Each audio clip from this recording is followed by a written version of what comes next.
do you think that it's really conservatives that are behind the movement? Well, I'm very concerned about what I'm seeing and how they're promoting this, and that makes me have great questions.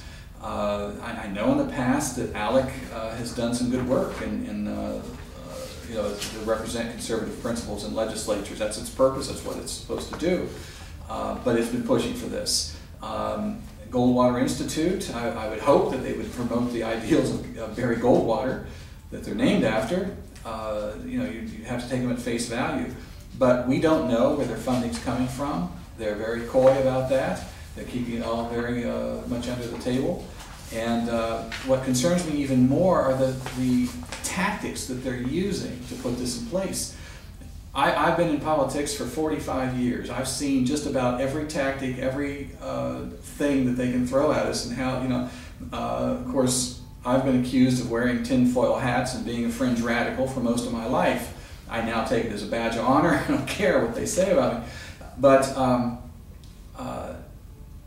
I know that, you know, particularly they're now focusing on targeting the Tea Party to bring those people in to support an Article 5 convention. And they've been spending a lot of time, and they've gotten Tea Party national leaders to come on board with them. Tea Party has been extremely effective in organizing across the country. It's probably the best conservative grassroots, I won't say organization, because it's not an organization. It's a group of organized people in local levels is what I love about the Tea Party. But they're all people with the same mindset. Now these folks have had a very rough time, the people who have been working this. And, you know, they have been attacked, they have been called every name in the book. You also watch the Ron Paul supporters, which sometimes are one and the same, sometimes not. Folks who work for Ron Paul's campaign should be very aware of what it takes, you know, what they've suffered through when they've gone into, like, for example, the Republican state conventions, when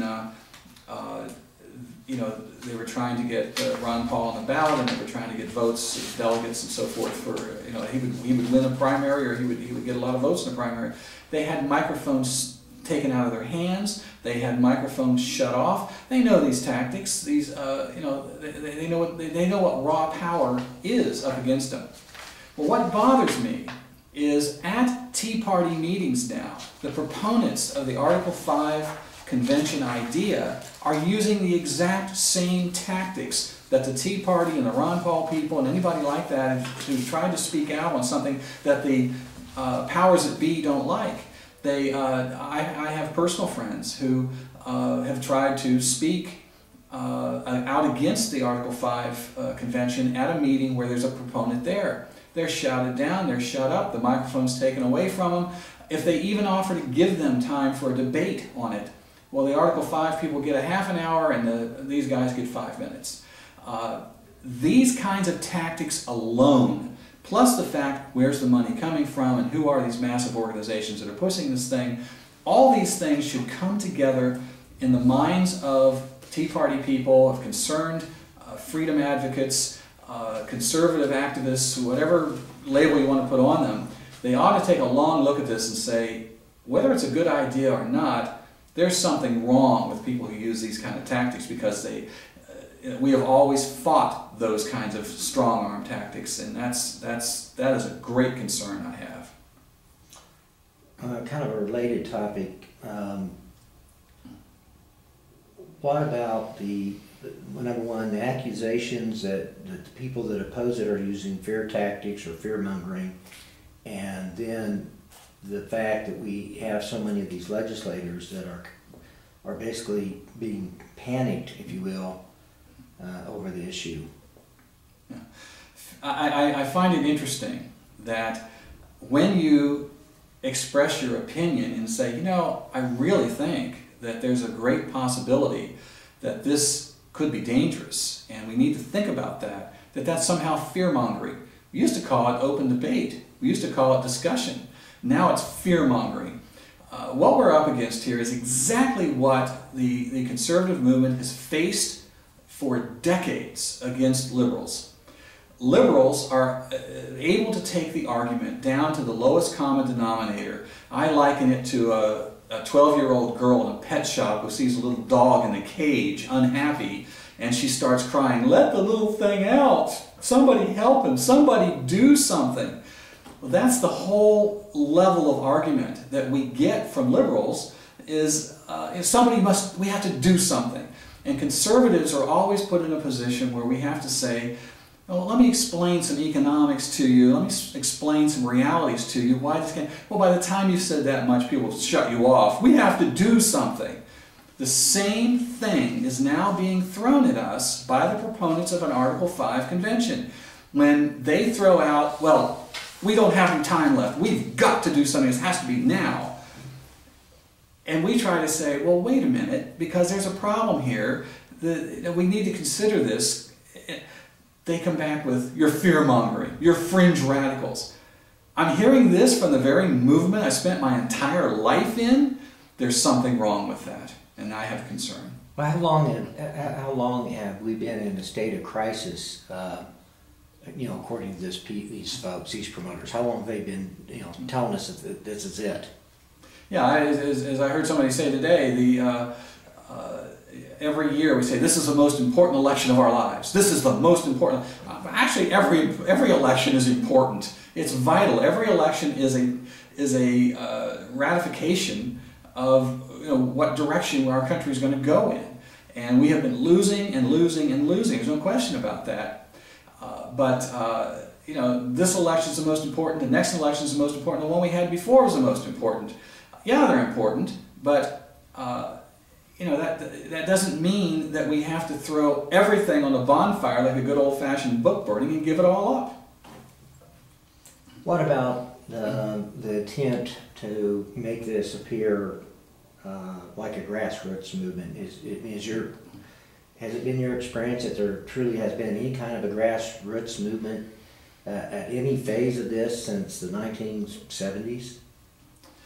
No, I haven't seen anything like. We started to see the rumblings of this come up 4 or 5 years ago, and people started talking about it. Then it was a con we're talking about, and as we began to look at it and question it and figure out what it is they were doing, it just kind of started, and we were able to put down several resolutions. I personally worked on 2 different ones in Ohio, and then recently did a little bit of some work in Kansas, and we were able to stop them in those places.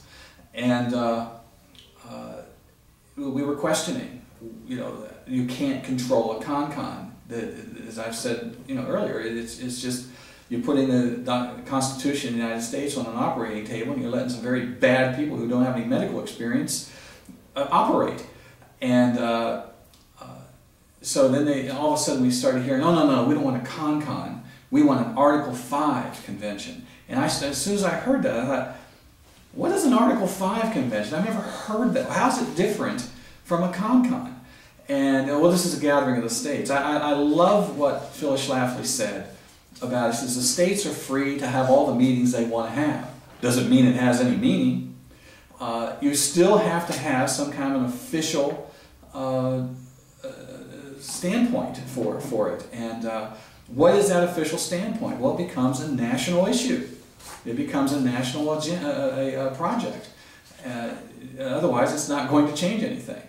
And so you have to go through that process, and you go right back to who are the delegates, what are the rules they're going to follow, how do you control the agenda. And I will say about an Article 5 the same thing I said about a con. The precedent is the key word to the whole thing. What is the precedent? We only have one precedent. The precedent was the original Constitutional Convention that created the Constitution of the United States.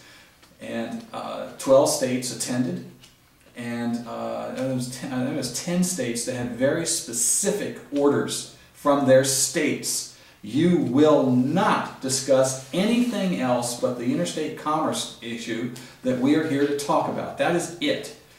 Those delegates walk into Constitution Hall in Philadelphia, and the doors were shut, the windows were shut, and they were passed out, they were given papers here's the new Constitution we're going to go after.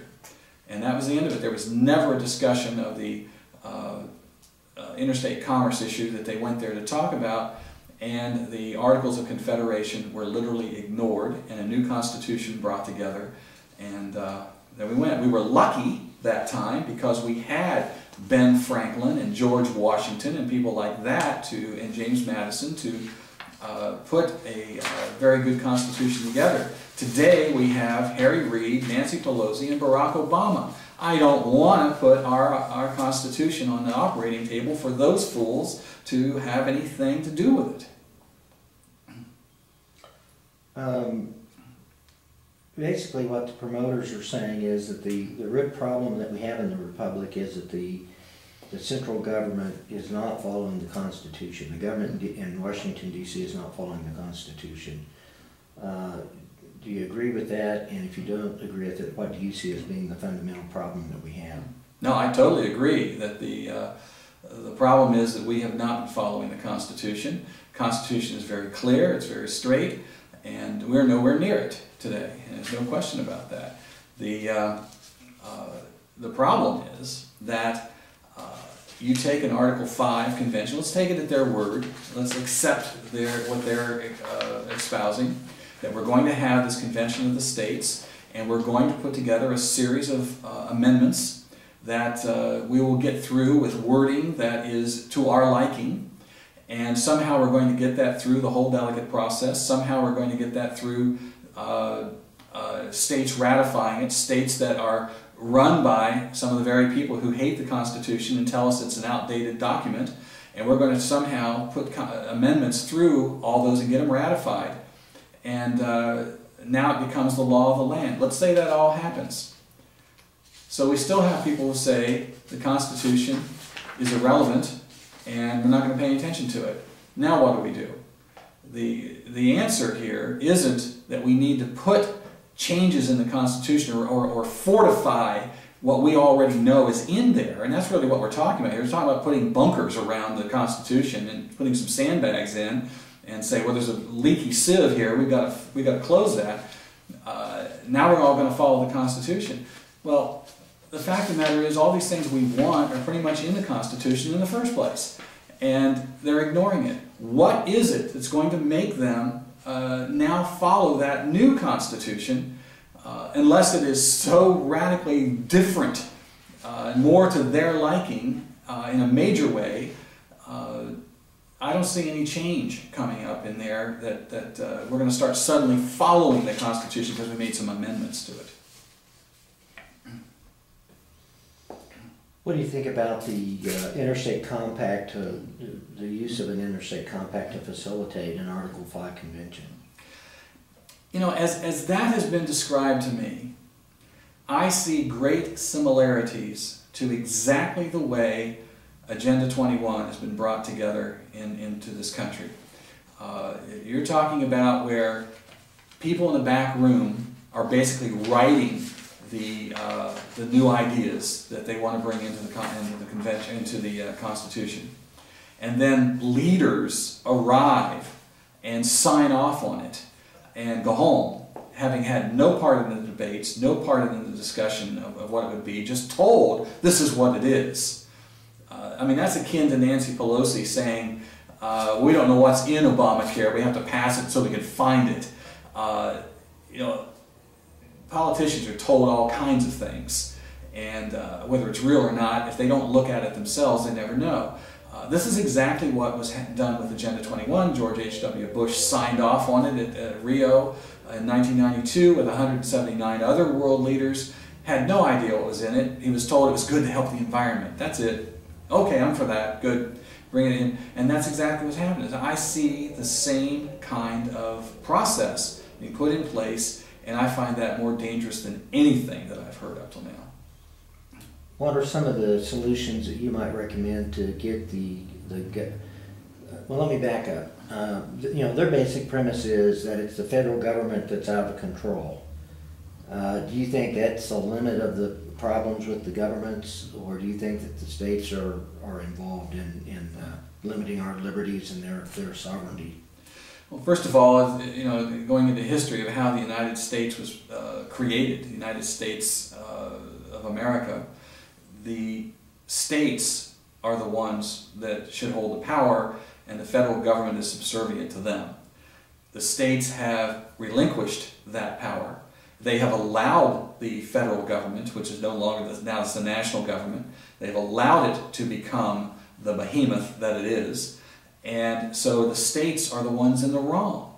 They have given up their own power and their own rights, and this has filled the void and moved forward, and now the states act like they're subservient to it.